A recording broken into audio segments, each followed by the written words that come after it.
بسم اللہ الرحمن الرحیم۔ السلام علیکم۔ زمزم ٹاکس میں خوش آمدید۔ میرے ایک دوست ہیں، گورنمنٹ کے بڑے قریب ہیں، بڑے ہائی پروفائل پوزیشن پہ ہیں، ہو سکتا ہے فیڈرل منسٹر، ہو سکتا ہے نہ ہو۔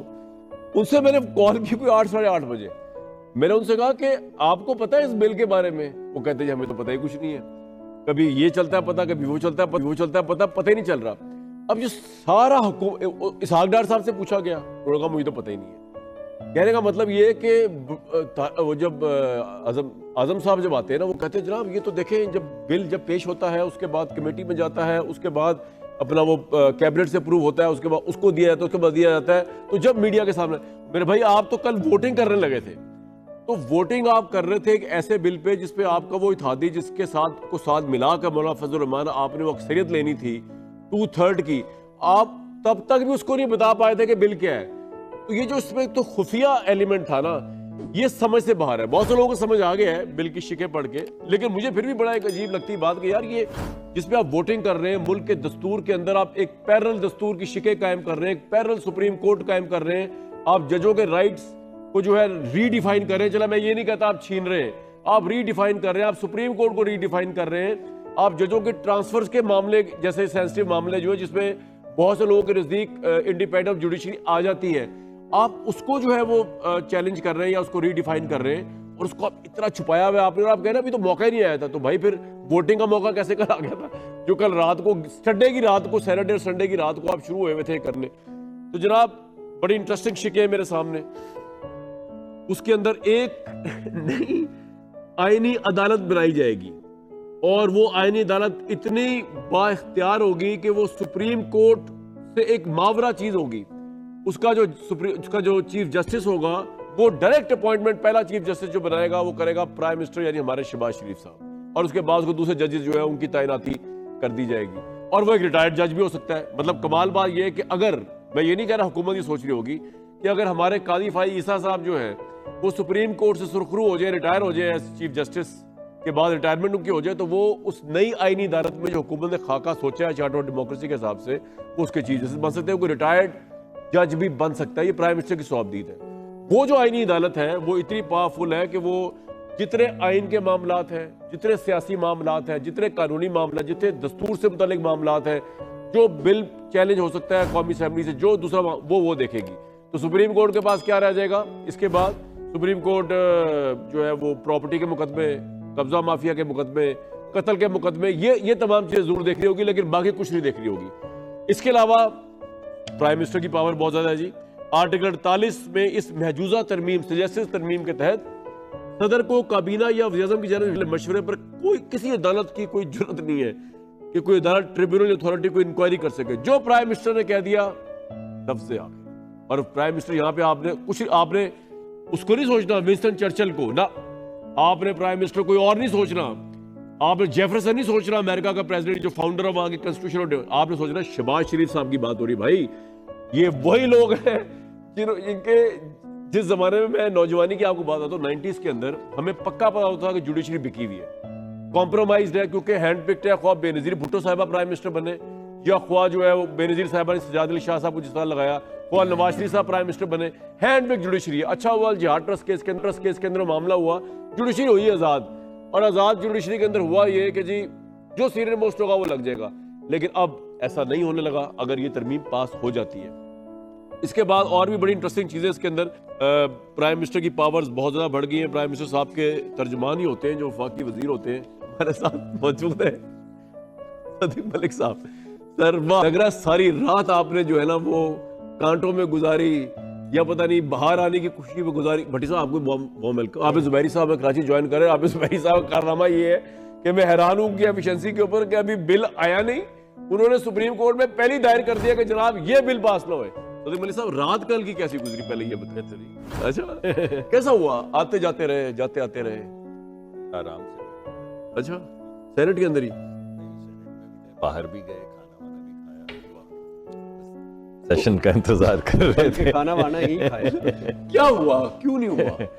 مولانا فضل الرحمان کیوں نہیں مانے؟ چلے لیکن 2-3 چیزیں تھی۔ آپ نے بہت سی چیزوں کا ذکر کیا۔ جب آپ اس طرح کی کوئی آئینی ترمیم کرنے کے لیے نکلتے ہیں تو آپ کی کوشش یہ ہوتی ہے کہ بل لے کرنے سے پہلے بھی کچھ کنسنسس ہو، یعنی یہ نہیں ہو کہ صرف تناؤ ہی شروع ہو جائے, ابھی بل لے نہیں ہوا تو بل کے بنیادی جو 3 4 5 بڑے جو آبجیکٹیوز ہیں ان کو آن بورڈ کرنے کے لیے سب کی کوشش یہ تھی کہ تمام سیاسی جماعتیں جو ہیں وہ کسی حد تک آن بورڈ آ جائیں. یعنی بل کی تھریڈ بیئر جو ریڈنگ ہے اور جو ڈسکشن ہے وہ تو بعد میں ہوگی. لیکن سر وہ تو اس وقت ہوگا جب آپ کو ڈرافٹ دیں گے, اور آخری جو اطلاعات آنے تک اب تک مولانا فضل الرحمان جس پہ آپ کو پوری ڈیپینڈنس ہے, چلیں پی ٹی آئی کو تو چھوڑیں, انہوں نے تو کام ہی, انہوں نے تو نہیں مانی بات, صحیح بات بھی ہوگی نہیں مان رہے ہوں گے آپ کی وہ یا کسی کی بھی فار دیٹ پرپز. مولانا فضل الرحمان نے کہا کہ ہمارے پاس تو اب تک ڈرافٹ نہیں, اور سنا نواز شریف صاحب بھی ناراض ہو گئے اس بات پہ کہ نواز شریف صاحب کے پاس بھی ڈرافٹ نہیں ہے. دیکھیں مولانا فضل الرحمان جو ہے میں تو بڑا عقیدت کا رشتہ ہے, میں یہ تو نہیں کہوں گا جو وہ کہہ رہے ہیں اسی طرح ہی ہوگا, لیکن آج تو بہت سے لوگوں کے پاس ڈرافٹ موجود ہے. ابھی بھی حکومت تو نہیں کری, ہم نے نکال لیا ہے. جی میں وہی کہہ رہا ہوں, آپ نے جو ہمارے نکالا صحافی ہے اور اس بات 6 بجے بریک کیا, اور ہمیں بھی ہو سکتا ہے جن نے دکھایا وہ اسی طرح آپ نے ہی چلائی ہو, کوئی ادھر سے پرنٹ دنیا میں سے نکال کے آپ نے دے دیا ہو, صبح 3 4 یہ اچھا ہو نہیں نہ کرو, ریاکشن چیک کرو, خود ہی بتا دو کسی صحافی کو. لیکن آپ نے مجھے آج تک کبھی خبر نہیں دی, آپ نے تو آج تک مجھے کچھ بھی نہیں بتایا. میں بڑا افسوس ہے مجھے کہ چلے بہرحال کوئی بات نہیں. لیکن دیکھیں آپ نے تو بتایا نا, ہر دفعہ جب میں ادھر آتا ہوں تو آپ کے پاس کوئی نہ کوئی مسودہ ہوتا ہے, ہمارا ہی مسودہ, اور پھر آپ ہم ہی کو بتاتے ہیں کہ یہ آپ کے مسودے انہوں نے دیا بھائی, انہوں نے دیا بھی ہوتا, میں تھوڑی درد, آپ کی بہت سی باتیں میں نے نہیں بتائی. یہ تو آپ کی بڑی ذرہ نوازی. لیکن جو میں بات جو اہم بات ہے وہ یہ کہ دیکھیں سسٹم کام نہیں کر رہا. میں آپ سے تھوڑی سی اگر آپ اجازت دیں تو آپ خود بھی ہنسیں, سسٹم کام نہیں کر رہا, میں بتا اس کی توجیہات مختلف ہو سکتی ہیں. ٹھیک ہے ٹھیک ہے, کوئی سسٹم کام نہیں کر رہا, کسی بھی جگہ سے دیکھیں سسٹم کام نہیں کر رہا. اب آپ بھی ہنسے میرے ساتھ, لیکن میں ایک, اور آپ سسٹم کا کام بھی صحیح طرح نہیں کر رہے. میں ایک اہم نہیں, واڈا صاحب بھی دوست ہیں ہمارے, لیکن میں ایک اہم چیز آپ کے سامنے رکھنا چاہتا ہوں کہ یہ ہو کیا رہا ہے. ایک تو وہ ہے جو ان پہ ہم بات کر لیتے ہیں, جو آپ نے اسپیسیفکس میں بات کر لی, لیکن ایک گلوبل پکچر میں بات کرتے ہیں. ہو کیا رہا ہے؟ ہو یہ رہا ہے جی کہ سسٹم کام نہیں کر رہا. ہو یہ رہا ہے کم از کم ہمارے نقطہ نظر سے کہ عدلیہ جو ہے وہ ایگزیکٹو کے فنکشن کے اندر اور پارلیمان کے فنکشن کے اندر دخل اندازی کر رہی ہے. ہو یہ رہا ہے, یا ہمیں ایسا لگتا ہے, یا ہمارے وہ لوگ جو بیٹھے ہوئے ہیں دونوں اسمبلیز میں, سینٹ میں اور نیشنل اسمبلی میں, انہیں یہ لگتا ہے کہ اس آڑ میں کہ ہم آئین کو ایڈجوڈیکیٹ کریں گے جب مرضی آئین کو لکھ ڈالتے ہیں. یعنی ڈیسیژنز آپ کہہ رہے ہیں, فیصلوں کے ذریعے. تو ہم نے کہا ہم لکھ ڈالیں اب پیرل کنسٹیٹیوشن. نہیں میں بتاتا ہوں آپ کو, میں وہ اسی اہم بات کی طرف آ رہا ہوں. میں نے آپ سے بڑی ڈھکی چھپی نہیں, سیدھی بات کرنے لگا. دیکھیں بات یہ ہے کہ اگر آپ آئین کی تشریح کرنے کے بعد آئین کے بجائے, یا آئین کو ایڈجوڈیکیٹ کرنے کے بجائے, انصاف کرنے کے بجائے آئین لکھنا شروع کر دیں, جب آپ ایگزیکٹو کو حکم دینا شروع کر دیں کہ آپ یہ کریں یا وہ کریں, یا آپ پارلیمان میں قانون سازی کر سکتے ہیں اس وقت یا نہیں کر سکتے, جب آپ اس حد تک آئیں گے تو پھر جو لوگ پارلیمان میں بیٹھے ہوئے ہیں وہ ریاکٹ کریں گے. اور ان کا کام یہ ہوگا کہ آپ, اگر 2 ہی راستے ہو سکتے ہیں, ایک تو آپ آ کے پارلیمان میں خود بیٹھ جائیے اور ایگزیکٹو میں بھی خود ہی بیٹھ جائیے, خود ہی فیصلے کریں, خود ہی ایڈجوڈیکیٹ کریں, خود ہی آئین لکھیں, خود ہی اس کی تشریح کریں. صاحب چیف جسٹس بنے, کوئی 2 سے 3 یا کوئی ایک فیصلہ آپ کو ایسا لگا ہو جس کے اندر سپریم کورٹ نے پارلیمان کے معاملات میں انٹرفیئر کیا؟ دیکھیں میں آپ کو اس کے بعد سے آپ رد عمل کے طور پہ آپ یہ بل لے کے آئے. نہیں, میں بڑی سیدھی بات کرتا ہوں. ابھی آپ 2 چیف جسٹس اٹھا کے دیکھ لیں, ایک ہی بات کے اوپر, ایک ہی سپریم کورٹ آف پاکستان پہ ایک چیف جسٹس اور ان کا بینچ ایک فیصلہ کرتا ہے, دوسرا چیف جسٹس اور اس کا بینچ جو ہے کمپلیٹلی اس کے اپوزٹ فیصلہ کرتا ہے. یہ ابھی جو ہمارے سامنے فیصلے آ رہے ہیں, یہ جو سنی تھا کونسل کی سیٹوں والا معاملہ, جی سیٹوں کے معاملے کے اندر, یعنی سپریم کورٹ جب یہ کہنا شروع ہو جائے اپنے فیصلوں میں کہ اگرچہ اپیل کرنے والا شخص جو ہے وہ سنی اتحاد ہے اور انہوں نے اپنی سیٹیں مانگی ہیں, لیکن آج ہمارا فیصلے میں یہ ہے کہ یہ ساری سیٹیں پی ٹی آئی کو دے دی جائیں, بس ہم نے فیصلہ کر دیا. دیکھیں ایک چیف جسٹس کا بینچ اور دوسرے چیف جسٹس کے بینچ کی آپس میں کوئی مماثلت نہیں, کوئی مناسبت نہیں ہے, اور وہ جو فیصلے کر رہے ہیں they fly in the face of each other. ٹھیک ہے, آدھے جج جو ہیں ایک ہی بینچ میں بیٹھے ہوئے وہ دوسرے ججز کو یہ کہہ رہے ہیں کہ جو جج ہیں ان کو جبہ پہنے ہوئے سیاستدان نہیں دکھنا چاہیے. یا کسی سیاسی جماعت کا ایجنٹ لیکن نہیں مصدق دکھنا صاحب چاہیے۔ اگر آپ کی ساری بات صحیح مان لی جائے اس بل کے ذریعے آپ کیا میں سدھارنے بتا لگے رہا ہوں، میں آپ کو بتا کیا رہا ہوں۔ سدھارنے لگے؟ اب میں تھوڑا سا آپ کو پس منظر اور دے دوں، یہ آج کی بات نہیں، آپ نے تو کہا نا کہ ایک زمانے میں ہمیں پتا تھا کہ جوڈیشری بکی ہوئی تھی، یہ جو بھی آپ نے تو بڑے سخت الفاظ استعمال کیے۔ ہاں اس زمانے میں بہت کمپرومائز جوڈیشری کیونکہ پرائم منسٹر نے پک کی ہیڈ پک۔ الفاظ تو سخت ہے نا، فیصلوں کے حوالے سے بات کر۔ سر اس وقت زمانے میں روزنامہ جنگ کی خبر تھی، جی if I'm not wrong، جس وقت نواز شریف صاحب کی اسمبلی بحال ہوئی، چمک پوری ہیڈ لائن لگی ہوئی تھی۔ جی نذیر صاحبہ نے کہا تو وہ ہیڈ لائن لگی تھی۔ جی تو کہنے کا مطلب یعنی یہ آپ یہ عام کہہ بات رہے تھی، ہیں لیکن کہ جب سے زیاد علی شاہ صاحب کیس میں سینیورٹی طے ہوئی نا، جی ایٹ لیسٹ یہ ہو گیا کہ یار یہ تو اب جج جو آ رہا ہے نا یہ کسی کا ہینڈ پک نہیں ہوگا۔ مگر مولوی تمیز الدین صاحب کے کیس میں کیا ہوا، جسٹس منیر صاحب کے کیس میں کیا ہوا، وہ کیا ہوا؟ اس وقت تو یہ کوئی چمک دمک نہیں تھی، تو اس وقت کیا تھا؟ وہ ڈکٹیٹرز کے حق میں بیٹھے نہیں، ہوئے تھے۔ کمال ہو گئی ہے، یعنی کسی طرف آپ پیر نہیں لگائیں گے۔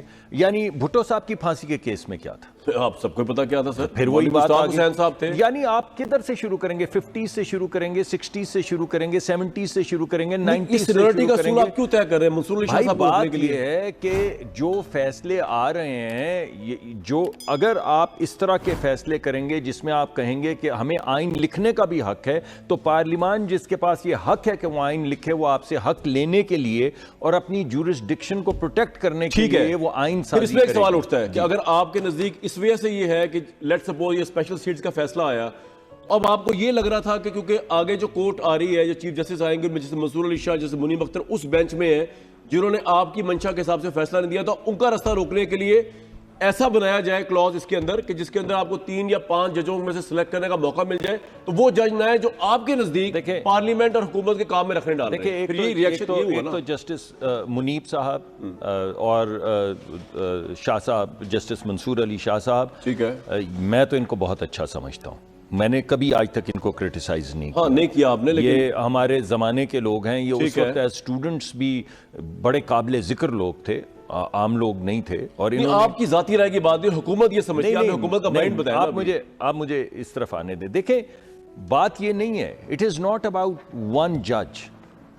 یہ بنیادی نقطہ یہ ہے کہ پوری دنیا کے اندر جہاں پہ ججز کی اپوائنٹمنٹ سے پہلے وہ پیش ہوتے ہیں پارلیمان کے اندر، ایک مہینہ ہیئرنگ چلتی ہے، لوگ سوال پوچھتے ہیں، لوگ پوچھتے ہیں آپ نے بھائی کتنا ٹیکس دیا، آپ کے اوپر فلاں جو آپ نے فیصلہ کیا تھا وہ کیا تھا۔ یا آپ امریکن سسٹم کی بات کر رہے ہیں، یار کوئی بھی سسٹم ہو، کوئی اکاؤنٹیبلٹی کا سسٹم تو ہونا۔ جب آپ اکاؤنٹیبلٹی کے سسٹم میں، ہماری پرابلم یہ آتی ہے کہ جب آپ اکاؤنٹیبلٹی کے سسٹم میں آپ کہتے ہیں کہ آپ سیلف ریگولیٹ کر لیں، تو پھر وہی لوگ، ابھی میں کسی کا نام نہیں لوں گا، آپ نے 2-3 نام لیے ہیں، آپ انہی کے کامنٹس عدالت کے اندر پڑھ لیں جو انہوں نے دوسرے ججز کے بارے میں آپ کے ایک سوال چھوڑے جا رہا ہوں، لیکن آپ اکاؤنٹیبلٹی کی ججوں کی بات کر رہے ہیں، اس میں کوئی ایک کلوز اکاؤنٹیبلٹی کے حوالے سے نہیں، اس میں آپ یہ ضرور کر رہے ہیں کہ ہائی کورٹ کے ججوں کو آپ ٹرانسفر کر لیں گے اپنی مرضی سے اگر آپ چاہیں گے۔ ویڈیو کو لائک کریں، شیئر کریں اور کمنٹ سیکشن میں اپنی قیمتی رائے سے ضرور آگاہ کریں، اور ہمارے چینل زمزم ٹاکس کو سبسکرائب کرنا مت بھولیں۔